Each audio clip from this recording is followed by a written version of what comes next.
Estamos de volta para a segunda parte desta conferência dedicada ao imobiliário em Portugal. Vamos agora continuar a discussão com um segundo painel, desta vez dedicado ao papel do setor na economia nacional, e para isso temos connosco os nossos três convidados desta fase final da conferência.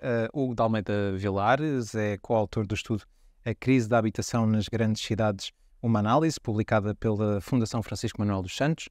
Também o Pedro Brinca, investigador da Nova SBE, e Rafael Ascenso, founder e partner da Porta da Frente Christie's. Bem-vindos, muito obrigado pela vossa presença, é um gosto ter-vos aqui.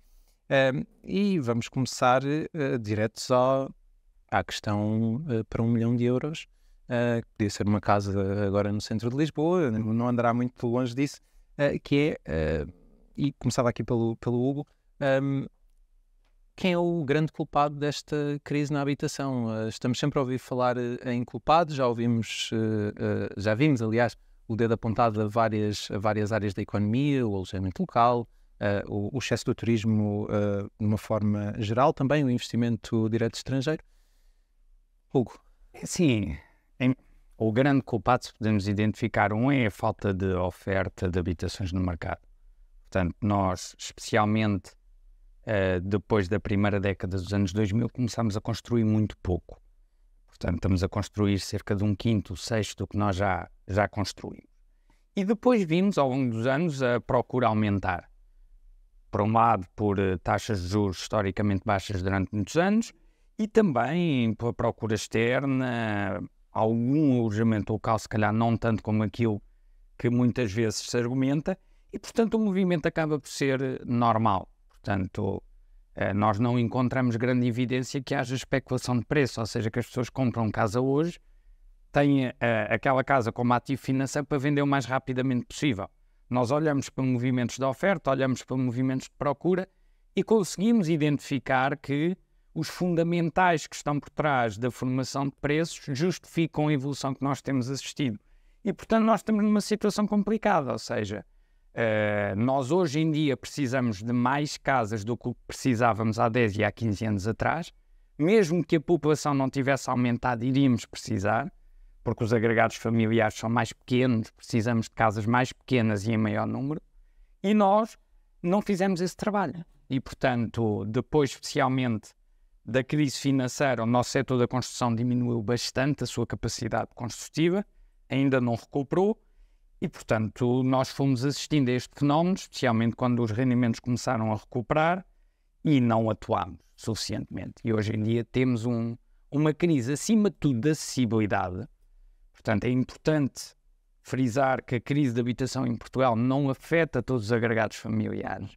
A maioria das pessoas não tem uma crise, beneficia com o aumento de preços, mas há efetivamente quem está fora do mercado, não tem património, precisa de arrendar uma casa ou comprar uma casa. Hoje em dia tem muitas dificuldades porque não há oferta suficiente. E sobretudo nos grandes centros urbanos, que é onde também a população se foi concentrando cada vez mais ao longo dos últimos anos, e aliás os resultados dos últimos censos mostravam precisamente isso, não é? Exatamente. Uma grande parte da população concentra-se em 2, 3% do território, salvo erro. Estou a citar de memória. Deixa-me também perguntar-lhe, Hugo, este não é um problema exclusivo de Portugal.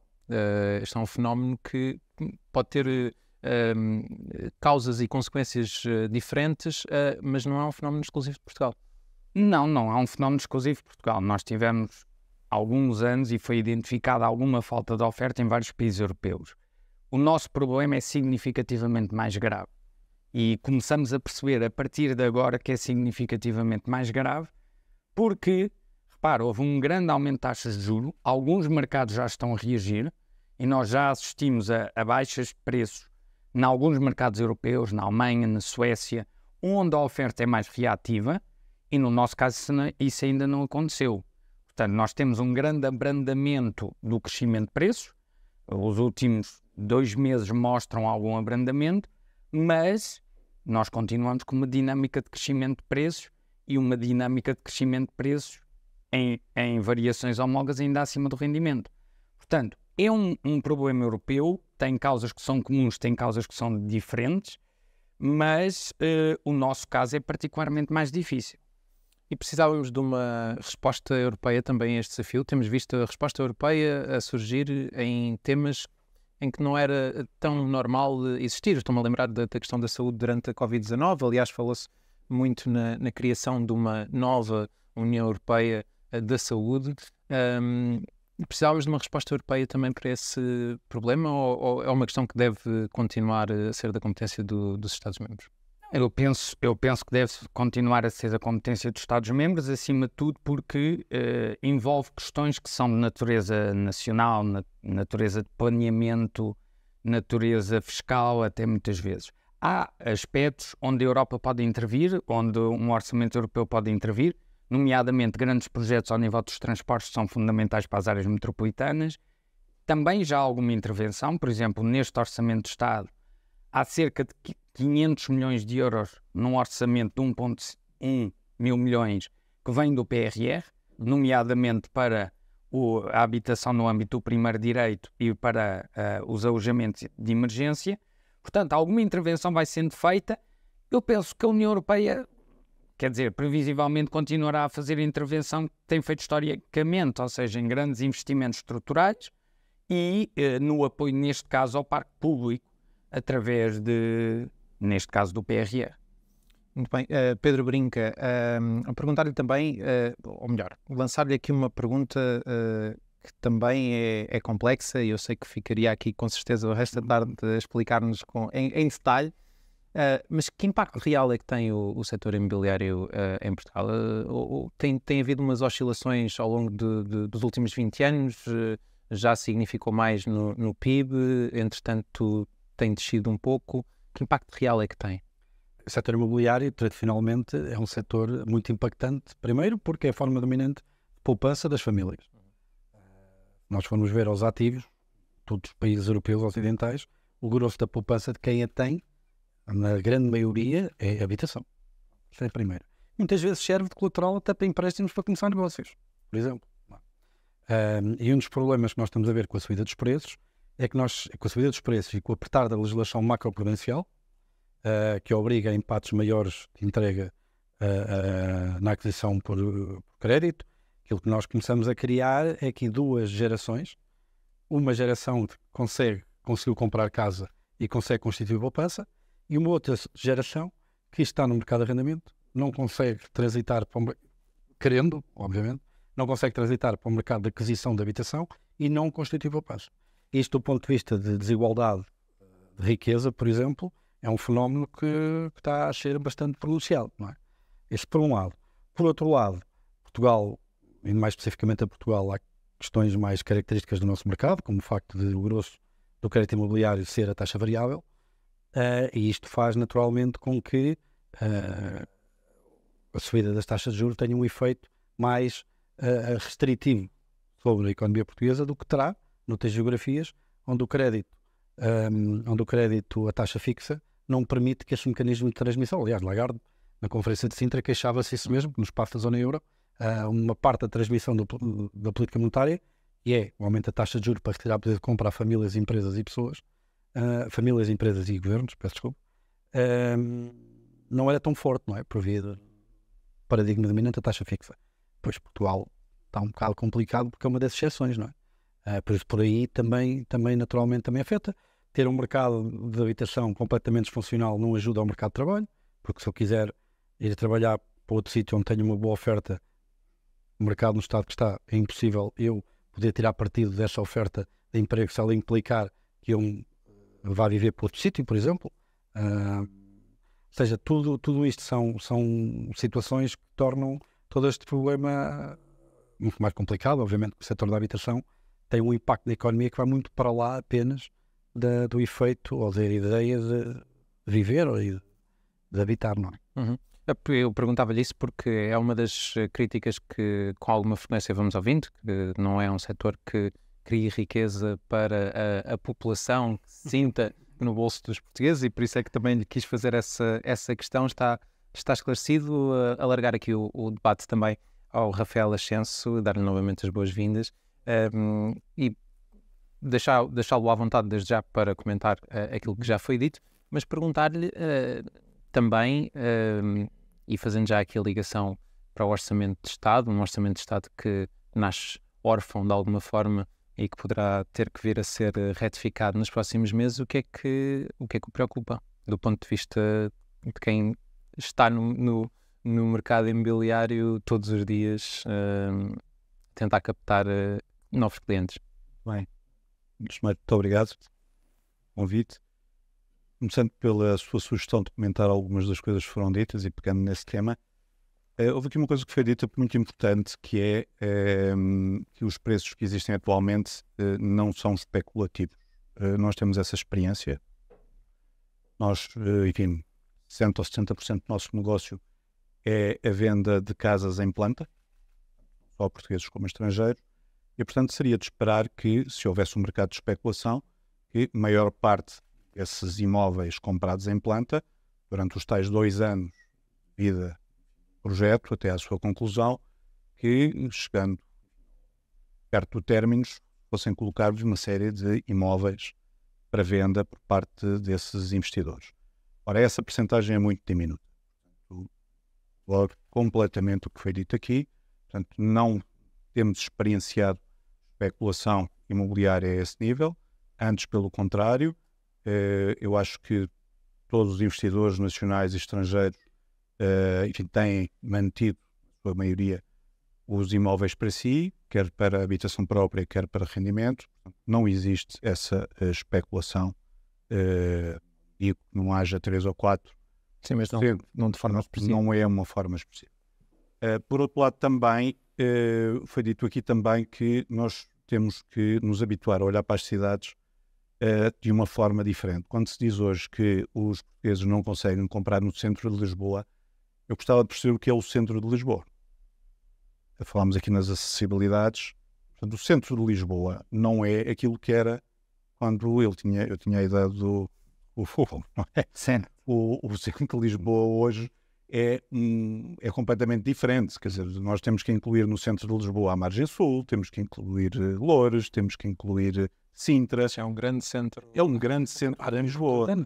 Pois é, E, portanto, eu acho que o investimento do Estado hoje em dia para resolver, enfim, grande parte destes problemas é exatamente o da acessibilidade. A maior parte dos escritórios continuam a ser no centro de Lisboa, Parque das Nações, na A5, enfim, há uma série de polos de escritórios e de serviços. E, portanto, quer dizer, se nós olharmos para uma cidade como Paris, até nem é preciso ir muito longe, Madrid, o que é o centro de Madrid? Madrid é uma coisa gigantesca, o centro de Madrid, que é muito mais do que aquilo que nós consideramos hoje Lisboa. Portanto, não é verdade que as pessoas não possam adquirir casas no centro de Lisboa.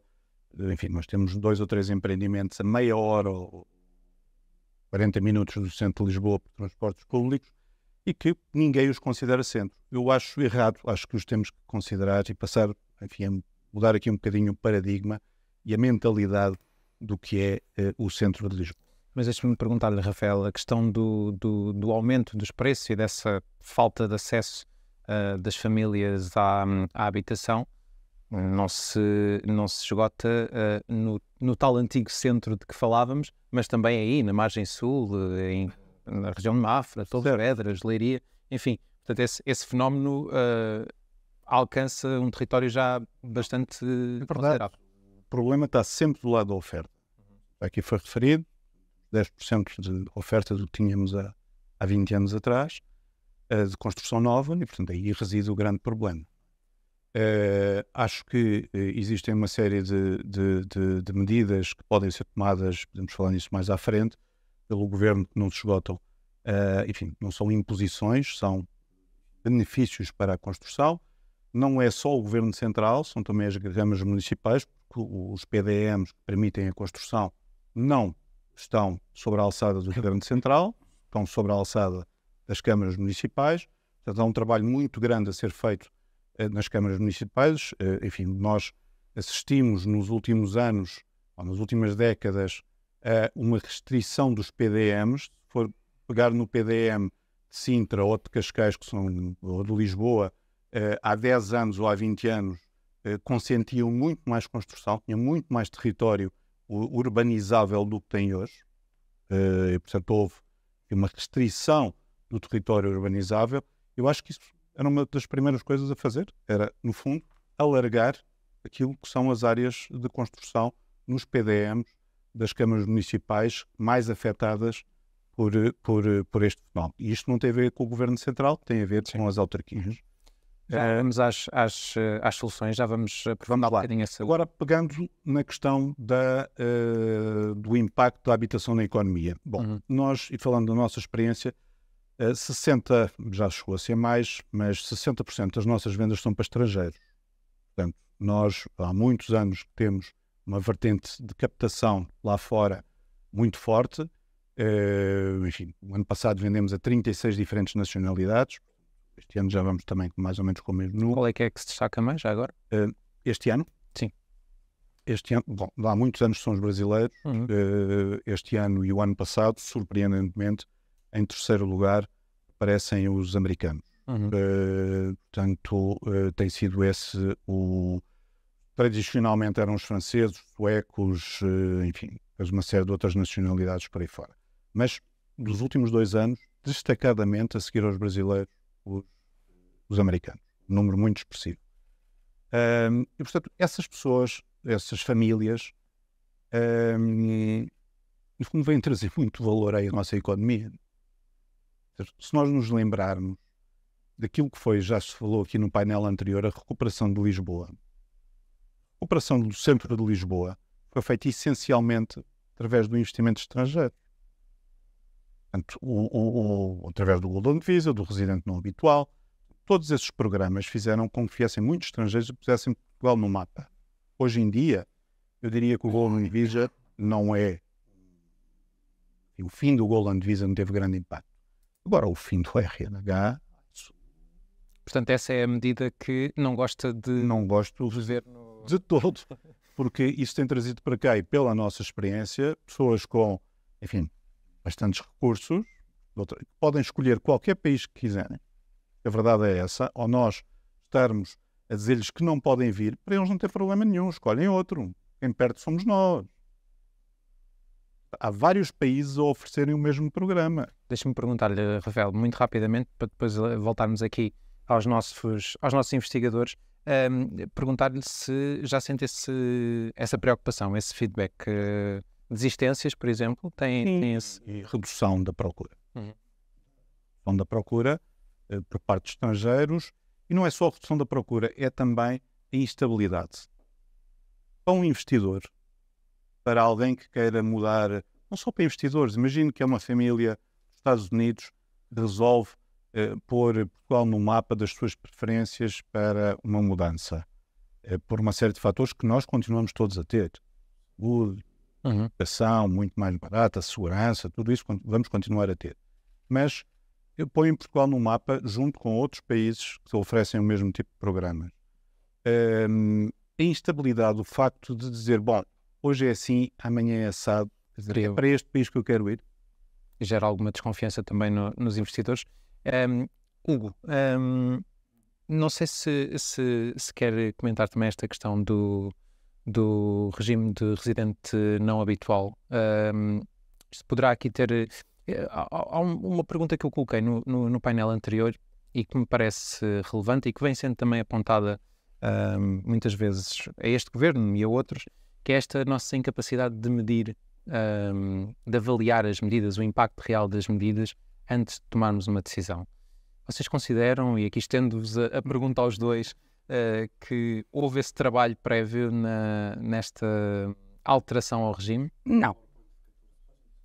Não, obviamente que não. Aquilo foi... É assim, eu acho que se tivesse perguntado ao Primeiro-Ministro quantos residentes não habituais havia em Portugal no momento em que ele anunciou que ia acabar com o regime, ele se calhar não sabia responder. Portanto, é assim, a ideia... E depois, quanto aos residentes não habituais, nós não podemos falar deste tipo de fenómeno sem falar nas dinâmicas demográficas e populacionais que temos. Ou seja, nós dizemos que os residentes não habituais, no máximo, até nem há estimativas muito finas, porque lá está, não há um grande debate quantificado, porque os números também não são públicos. Devemos estar a falar em torno, no máximo, 100, 120 mil pessoas. já envolvendo nómadas digitais e vistos gold. Os vistos gold chegaram a ser 25 mil. São 25 mil pessoas que nós dizemos que são responsáveis. Sim. São responsáveis pelo grande drama da crise habitacional em Portugal. Pois se calhar esquecemos que desde 2015 a população portuguesa aumentou e nós hoje em dia temos 1 milhão de imigrantes quando tínhamos 300 mil. E também muito localizados, lá está, nos centros urbanos, há a maior pressão. Portanto, obviamente que estes movimentos populacionais colocam pressão, que nós temos de ser capazes de resolver do ponto de vista do mercado de habitação. Agora, focarmos e dizermos, não, os grandes responsáveis são 1/10, 2/10 da procura externa que temos e os outros nem sequer existem, nem sequer se fala. Não estamos a abordar o problema de uma forma holística e correta. E, portanto, desse ponto de vista, é assim, eu acho que o fim dos residentes não habituais cola bem, é um bom soundbite para quem o quer fazer, mas não vai resolver o problema. Isso parece-me óbvio.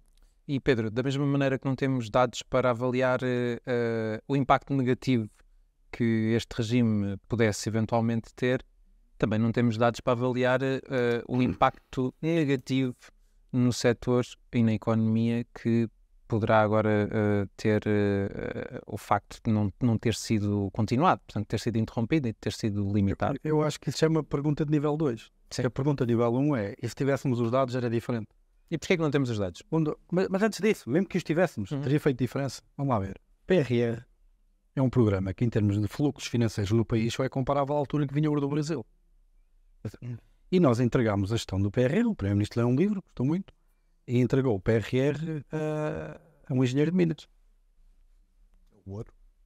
Eu percebo que para muita gente a economia portuguesa seja um buraco, mas eu acho que foi levar a metáfora longe demais, não é? A Academia Portuguesa foi olimpicamente ignorada, e não estou a falar de mim, porque eu não sou produtor, eu produzo muito pouco sobre a economia portuguesa, não é? Mas estou a falar de colegas meus que estão interessados em mim e de outras, da FEP e de outras boas faculdades, que dedicaram uma carreira inteira, uma vida inteira, a diagnosticar os problemas estruturais da economia portuguesa e que foram olimpicamente ignorados.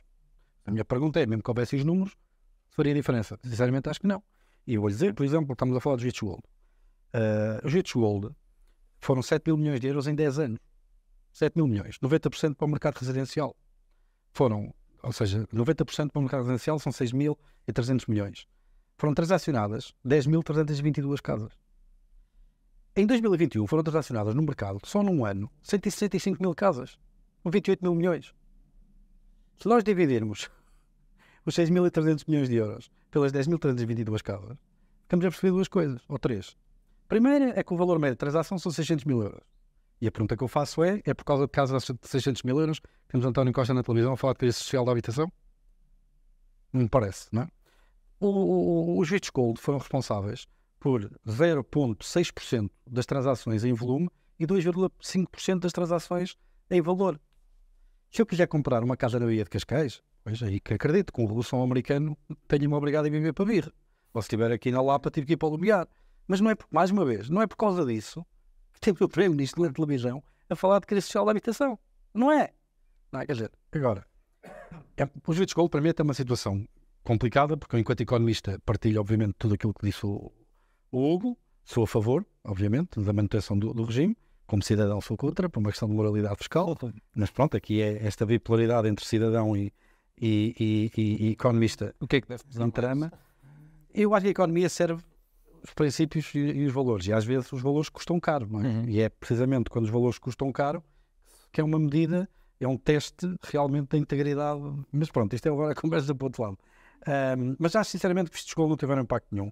Alojamento local, eu aqui tenho algum conflito de interesse, porque eu fiz recentemente um estudo de impacto do alojamento local, mas o alojamento local, até vou citar um estudo que nem sequer é o meu, é o de uma colega minha, que é a Susana Peralta, que no estudo dela mostrou que o alojamento local foi responsável por 9% do aumento do preço em 2 freguesias históricas do centro de Lisboa. E, atende-se, não é um aumento de 9% no preço.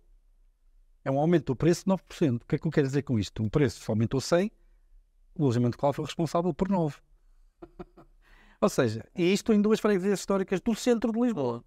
Centro de Lisboa, quando era miúdo, e hoje vou fazer de carro, mas quando era miúdo fazia o trajeto de apanhar o comboio até o Caixo de Dré, passar aquela zona extremamente perigosa, a pé, do Caixo de Dré até o Recife, para apanhar o metro, para ir para o Colégio Militar, para ir ver o Benfica, e poucas vezes já tive que correr para não ser assaltado. Na altura, há uns 30 anos, a Baixa de Lisboa era um antro de prostituição, droga, crime. De repente, reabilitamos aquilo e estamos todos chocados, toda a gente quer pagar muito para lá viver. Quando ninguém, a Avenida da Liberdade não tinha ninguém. Não, e depois ouvimos decisores políticos a dizer que toda a gente tem direito de viver na Baixa. Ora, eu quando aterro em Lisboa, na Portela, não sei se vocês, pronto, mas eu quando aterro em Portela, eu não confundo aquilo com São Paulo nem com Tóquio. Eu não vejo arranha-céus de 40 andares a perder de vista. Não é? Quer dizer, se eu tivesse não sei quantos arranha-céus ali na Baixa para poder alojar 50, 100, 150 mil pessoas, então aí dizia depois, se calhar, até dá, não é? Mas onde é que, mesmo que dessa casa de graça, onde é que ia meter as pessoas? E como é que respondemos então a esse desafio? Já ouvimos aqui falar muito no aumento da oferta. Há uma que eu digo já que diz que tem a ver com a oferta. Quer dizer, tem e não tem. Nós estamos nesta discussão porque há um conflito entre 2 direitos constitucionalmente garantidos. Que é o direito à propriedade privada, mandamento coercivo e companhia, não é? E o direito à habitação. Só que o que eu gostava é que quem fez esses 14 slides, que foram apresentados em fevereiro, tivesse lido o artigo da Constituição sobre o direito à habitação. Uma das coisas que diz lá é que cumpre ao Governo desenvolver uma política de transportes que permita sustentar o direito à habitação. Sabem quantas vezes é que contaram o número de vezes que apareceu a palavra transportes no pacote mais habitação? 0. Não contaram porque, como diz o muito bem, aparece lá 0. Não é? 0 vezes. Quer dizer, essa é uma das questões. Se nós, para poder tirar partido da área metropolitana, nós não podemos ter 2 vias rodoviárias ou 3 extraordinariamente congestionadas. Depois é outra coisa que a mim me causa confusão. Eu sou lisboeta de primeira geração, nasci em Cascais, lisboeta no sentido da área metropolitana, nasci em Cascais, tenho sou de Oeiras, mas os meus pais não são daqui, identitariamente e até geneticamente sou da Beira Alta. E a mim sempre me fez uma confusão danada esta obsessão pela concentração de tudo aqui na Baixa de Lisboa. Vocês sabem onde é que é o Instituto da Vinha e do Vinho? No Marquês de Pombal, aquele sítio cheio de videiras e porque é que nós...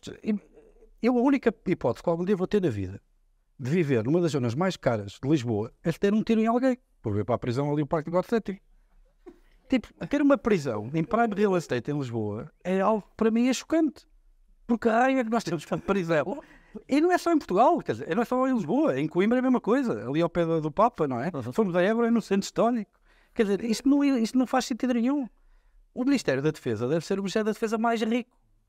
Vamos ali ao Restelo, só com os edifícios todos do Ministério da Defesa, aquilo. Não percebo. O Ministério das Finanças, no Teiro do Passo, quer dizer, se alargassem a pousada de Lisboa e aproveitassem o resto do... Quer dizer, eu ainda recentemente fui ao Ministério das Finanças, ia lá desde miúdo, porque a minha avó trabalhou lá como secretária durante muitos anos. Quer dizer, a minha avó na altura tinha uma mantinha e um aquecedor de barras em baixo, não é? Eu fui lá agora e não mudou. Paredes grossíssimas em que o sinal Wi-Fi não passa de um lado para o outro, tem que andar a atravessar cabos debaixo dos tapetes. Quer dizer, eles podem reformular aquilo, usar aquilo para criar receita, não é?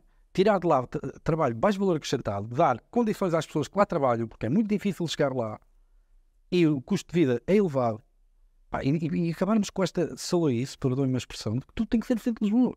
E dar finalmente corda aos sapatos no que diz respeito à descentralização. Descentralização é outro tema. Eu aqui até só estou a falar de desconcentração. Descentralização já é 2.0. Então, tomara eu ter desconcentração. Quer dizer, o Instituto da Vinha e do Vinho se calhar devia estar em Vila Real, não é? Quer dizer, está ali no Marquês de Pombal, quer dizer... Não quero acrescentar alguma coisa? Sim, é assim... Basicamente não houve, nem há sequer... O mais assustador é que não há sequer um plano de transportes metropolitanos para Lisboa e para o Porto que faça sentido. Nós andamos a dizer que estamos a fazer uma grande expansão do metro de Lisboa, são que 2 estações? E depois mais umas linhas que ainda se está a tentar perceber o que é. Expansão para o tal centro. Para o centro, é para dar aqui uma volta que aquilo vira uma feira popular. Quer dizer, nós não vamos... o grande drama aqui, repare-se, os portugueses deslocam-se nas áreas metropolitanas em média 5 km entre a casa e o trabalho. Nós vamos comparar isto com a média europeia ou com metrópoles que queremos ser e queremos atrair pessoas e queremos crescer, Não tem comparação. As pessoas deslocam-se assim porque não há sequer um planeamento, não há... ou seja, o que devia ser o maior investimento a ser feito, devia ser nesta área, a zero, ou perto de zero. Ou é complementar o centro da cidade, há claramente um sinal errado. E provavelmente estamos a investir e usamos a grande bazuca do ouro do Brasil do século XXI para andar, por exemplo, o Estado a adquirir imóveis a preço de mercado. Que se calhar não é propriamente a melhor política que nós podemos ter, mas é para isso que o IRU e que o primeiro direito aponta, portanto. Se calhar estamos a gastar o ouro do Brasil no sítio errado. Deixa-me só dizer isto. As políticas são um pouco pensadas. Eu dou-lhe um exemplo. A questão do alojamento local. E a grande ambição do ataque, entre aspas, ao alojamento local foi converter aquilo para segmento residencial. Há um problema nesta matemática. Quem investiu em alojamento local pôde deduzir o IVA. Porquê? Porque a atividade de exploração de alojamento local é passiva de IVA. Se eles transitarem as casas do alojamento local para o arrendamento, a atividade de arrendamento não é passiva de IVA. Significa o quê? Que eles vão ter que devolver o IVA tudo às finanças. Gastaram 400 mil euros a fazer uma casa para alojamento local. Vão entregar 23%, 400 mil euros, quase 100 mil euros de IVA ao Estado, só para ajudar o desígnio nacional de arranjar casas para o arrendamento tradicional. Quer dizer, os incentivos que foram dados... Olha, 100 mil euros, o que é que eu tinha que ganhar para descontar 100 mil euros de IRS?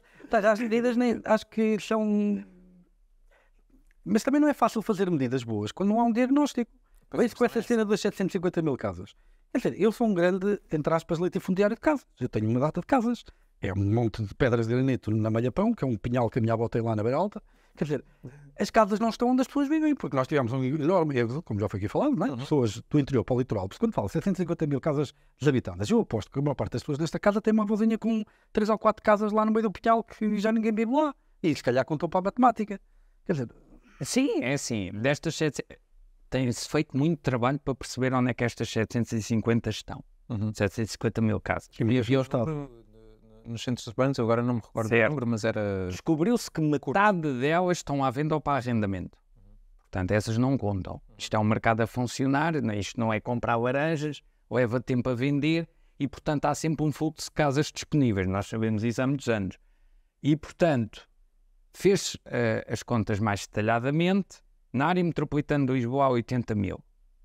E na do Porto 40 mil. É isto que há. Não se sabe muito bem o que é. Podem ser heranças mal resolvidas, podem ser imigrantes que querem voltar, podem ser casas que já não são casas e são um conjunto de pedras que ainda não foram reabilitadas. Ou segundas habitações. Ou segundas habitações, ou o que for. Ou seja, achar que, ok, temos aqui 80 mil casas, vamos largar 80 mil casas na área metropolitana de Lisboa. Está resolvido. Ora, a área metropolitana de Lisboa tem cerca de 3 milhões de habitantes. O Excel não fecha. E, portanto, nós quando percebemos que um dos grandes argumentos deste pacote de medidas era nós temos casas vagas. Isto não há falta de casas, então nós temos aqui 700 mil vagas. Começamos a esmiuçar a dimensão. As câmaras municipais começam à procura delas, a olhar para os contadores da água e a ver se há consumos ou não. E o melhor que arranjam é 80 mil casas vagas que não conseguem explicar porque é que estão vagas e que não percebem se estão vagas e não é possível ser disponibilizado. Está tudo dito, não é? O próprio Estado, o IRU, teve uma coisa muito engraçada que era nós arrendamos forçadamente, na altura do arrendamento forçado, as casas vagas, mas só se tiverem condições de habitabilidade, que isto para fazer obras não é connosco. Eles criaram um fundo para as câmaras de crédito sem emprestar. Havia esse instrumento. Rafael, já falámos aqui de várias dimensões deste problema. E perguntar-lhe muito especificamente em relação a este pacote mais habitação, se de facto vê aí alguma medida que possa, ao contrário do que os nossos especialistas estão a dizer, possa ajudar à resolução deste problema. Será o Rafael a encontrar aqui a solução mágica? Eu não. Não, acho que há muitas soluções que foram faladas aqui. Uma delas, por exemplo, é a quantidade de imóveis que o Estado tem. Ele próprio devoluto. Enfim, falámos aqui, por exemplo, na região da Estrela existem 2 hospitais militares. 2 hospitais militares junto ao Jardim da Estrela, uma capacidade construtiva brutal. E muitos como esses edifícios, o Confidencial Imobiliário outro dia tinha um artigo, dizia que o número de metros quadrados devolutos do Estado davam para mais ou menos um ano de oferta de habitação.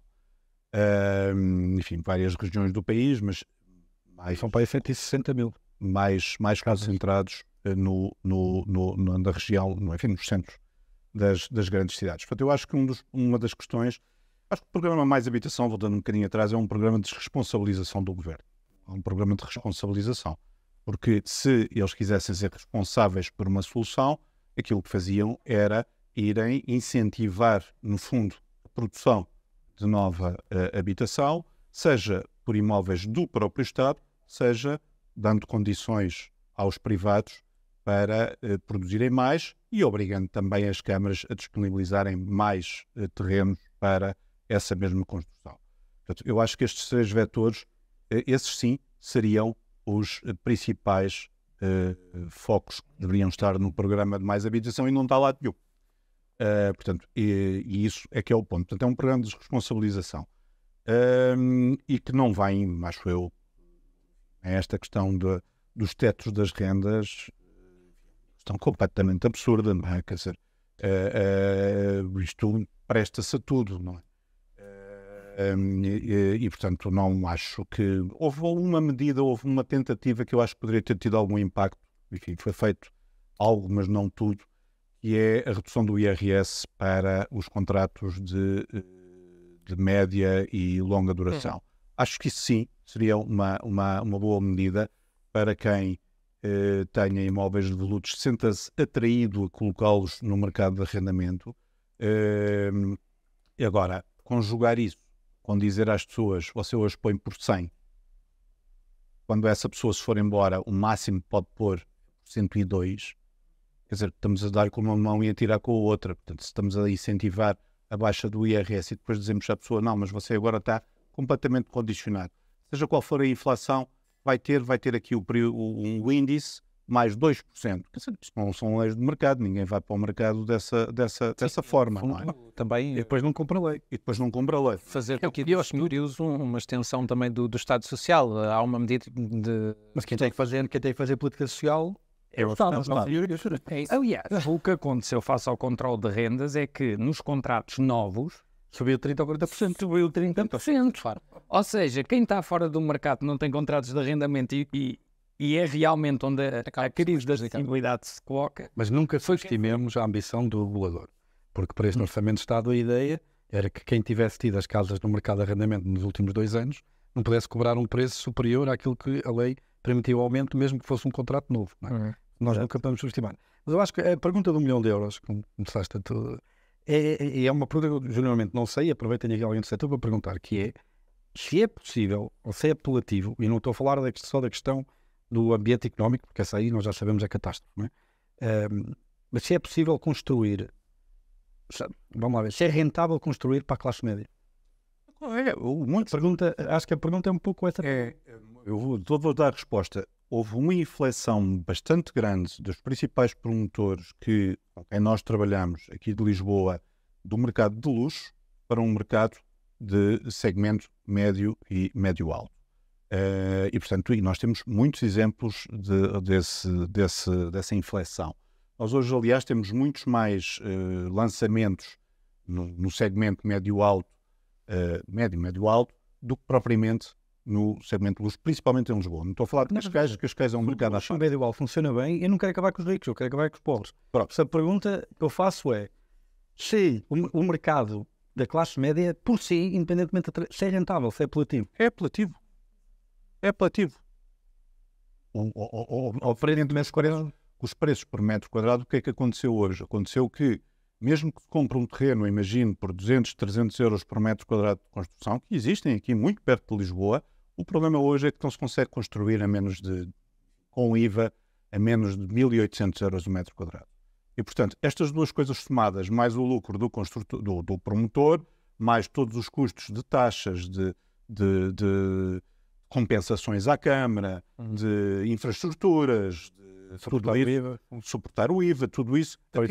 É impossível hoje pôr no mercado algo por menos de 3.500 euros por metro quadrado. Não é possível. A resposta é não. Provavelmente. Quer dizer, estou a falar aqui enfim, nesta tal anel que eu falava da Grande Lisboa. 100 metros quadrados, 350 mil euros neste momento. 350 mil euros neste momento custam 1.600 mais 1.800 euros por mês no empréstimo de 30 anos. Sim. O rendimento médio de uma pessoa em Portugal são 1.400 euros. Médio. Exato. Por isso, ou seja, temos aqui o problema. E eu acho que aqui o problema é, e aqui a grande solução é, temos de tornar o ambiente económico, temos de criar incentivos para que seja atraente investir. E se for preciso, uma das sugestões que eu fiz diretamente ao Ministro das Finanças foi precisa do choque fiscal, IVA zero. Eu não fiz as contas. Já querem meter o IVA zero nos bens alimentares, que para mim foi uma estupidez. Qualquer aluno meu da faculdade tivesse dito que aquilo era boa ideia, chumbava logo, durante 5 anos seguidos, mas, com medida de combate à inflação, mas pelo menos, se calhar na construção, faz sentido um choque fiscal para estimular a oferta. Sim, até porque nós temos uma peculiaridade no nosso sistema fiscal, que é, nós taxamos muito pouco a posse da propriedade, nós temos IMIs baixíssimos, e depois temos IMTs, IVAs, impostos de selo, que a carga fiscal inerente à construção e à transmissão de imóveis, hoje em dia já anda à volta dos 20%, não é? Porque os preços cresceram, porque Segundo o Carlos Guimarães Pinto, são 50%. É certo. Eu estou a ser moderado, que é para não me dizerem que eu estou a dizer um número muito alto. Porque o que acontece é, os preços subiram, nós temos impostos proporcionais como o IMT, e portanto a carga fiscal disparou. Sim, desculpa. E obviamente, o que é que faz? Nós temos forma de reorganizar isto. Se o problema é uma crise de acessibilidade à habitação, que afeta cerca de 20% da população, nós temos cerca de 50% dos agregados familiares que são proprietários de habitação e não têm empréstimo à habitação neste momento. 50%? 50%, 49%, para ser mais preciso. Nós temos uma margem para resolver o assunto. Se calhar não podemos é pagar IMIs de 350 euros e de 400 euros por ano, se calhar pagamos de 450 euros ou de 500 euros. E conseguimos fazer com que este Excel feche e com que haja construção a preço mais barato. Obviamente não há político nenhum que vai dizer isto, não é? Porque 49% dos agregados familiares ganham eleições. E, portanto, se calhar também é preciso olhar e procurar fazer com que a conta feche. Mas a OCDE, cada vez que nos bate à porta, diz-nos isto. Portanto, os nossos impostos sobre a posse de imobiliário são baixíssimos. E a sucessão, quer dizer... Mas, senhores, deixem-me dizer-vos que temos pouco mais que 5 minutos para o final da nossa conversa e, portanto, já que vamos ter eleições em março, provavelmente vamos ter um orçamento retificativo, vamos ter um novo orçamento para 2025, não sabemos quem é que o vai fazer. O que é que consideram necessário para começar a endereçar este problema, incluir no próximo Orçamento de Estado, completo? Pedro? Bem, eu tenho muito cuidado a falar do orçamento por uma razão, porque nós, em 2023, vamos ter o maior superávit da história moderna do país. E fizemos uma consolidação orçamental notável. Nós, no pico da pandemia, chegamos aos 136% da dívida sobre o PIB. Neste momento, estamos perto dos 100%. Sim.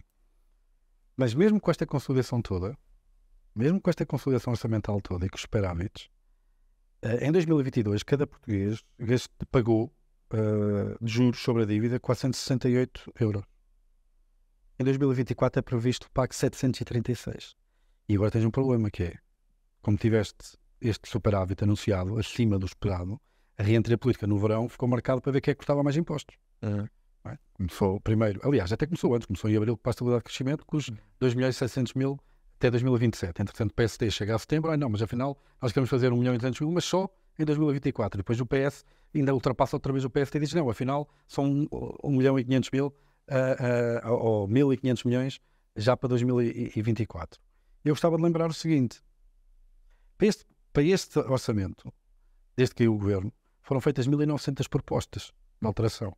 Temos tudo, desde aumentar as pensões aos séniores, desde alargar o passe social para incluir bicicletas, para tudo e mais alguma coisa. Eu gostava de saber qual é o impacto que vai ter.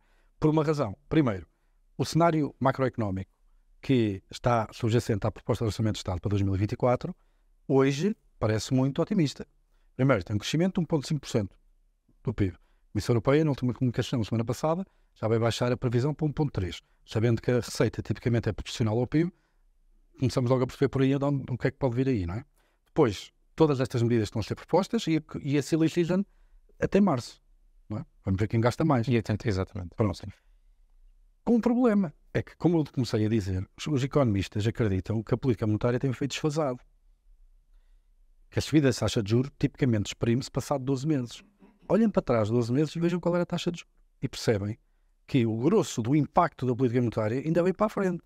Numa altura que a economia portuguesa já está a crescer em terreno negativo, 2 décimas, a zona euro está a crescer em terreno negativo, 1 décima. E, no cenário macroeconómico, a taxa de desemprego prevista é 6,2%, que é um dos mínimos históricos do país. Se o desemprego dispara, há menos pessoas a criar receita fiscal, mais pessoas a receber transferências. Pedro, de uma forma muito concreta, uma medida que E fazer na construção de 10 anos. Hugo, consegue superar?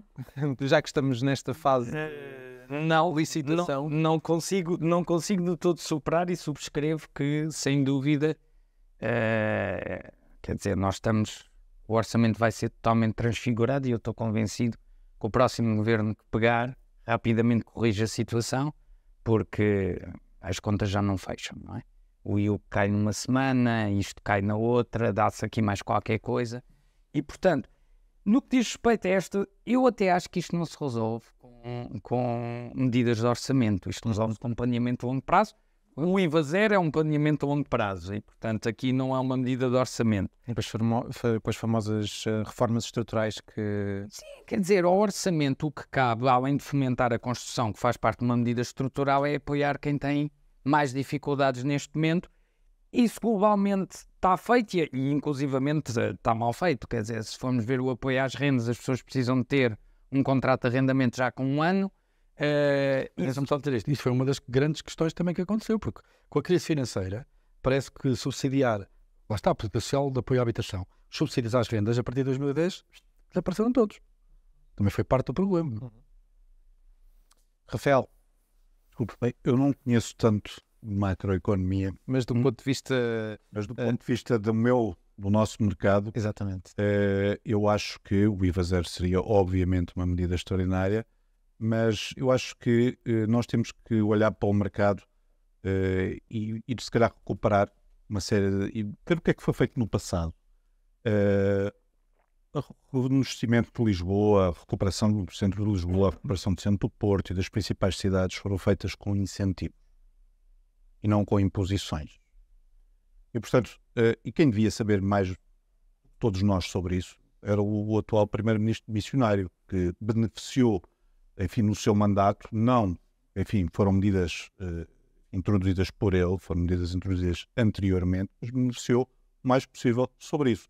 Não era só o IVA que estava a 6%, era em tudo o que era reabilitações da ARU, o IMI tinha para os compradores, portanto não existia IMI, se não me engano, durante 10 anos, o IMT era 0, e portanto foi isto tudo, e além disso tinha outra medida ainda, que não falámos aqui, que era que o IRC das empresas que, enfim, tinham feito essa reabilitação num determinado edifício, como projeto, era 0 no caso de reinvestirem esses montantes na próxima reabilitação. Portanto, há medidas que já foram feitas. Não é preciso inventar a rota para as transpor da ARU, que era o regime, para o mercado geral da habitação. Deixa-me só acrescentar aqui uma coisa muito rápida. Entre 2000 e 2010 foram construídas a habilitação pública e cooperativa em Lisboa 917 fogos por ano. 2010 e 2020, com Medina e António Costa, foram construídas 17. Portanto, quer dizer, há uma série de coisas que foram feitas antes que nós não precisamos de inventar a roda. Já foram testadas, deu resultado. Porque é que não se pegam nessas medidas e se aplica agora ao mercado? Quer dizer, não entendo. Na classe média, peço desculpa, não quero infundir. Não, no mercado. o professor Pedro Brinca e o doutor Rafael Arcelo. Pedro. Como sabemos, os promotores que de facto tiveram lucro no segmento médio, o que eu acho é que há um problema hoje em dia entre o que se considera classe média e o que é mediano. Os tais valores que nós ainda estamos a trabalhar com classe média, não é classe média, nós estamos com um problema entre o que é mediano e o tal segmento que o Dr. Rafael Ascenso mencionou como é lucrativo o segmento médio-alto.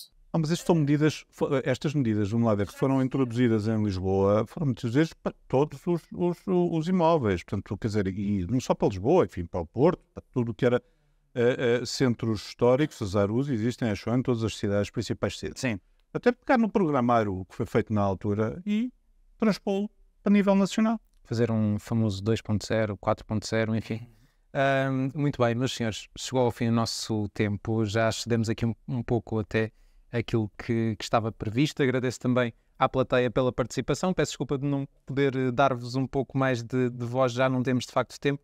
Agradeço ao Hugo de Almeida Vilares, também ao Pedro Brinca e ao Rafael Ascenso pela presença, foi um gosto ter-vos aqui. Da nossa parte é tudo, muito obrigado e até à próxima.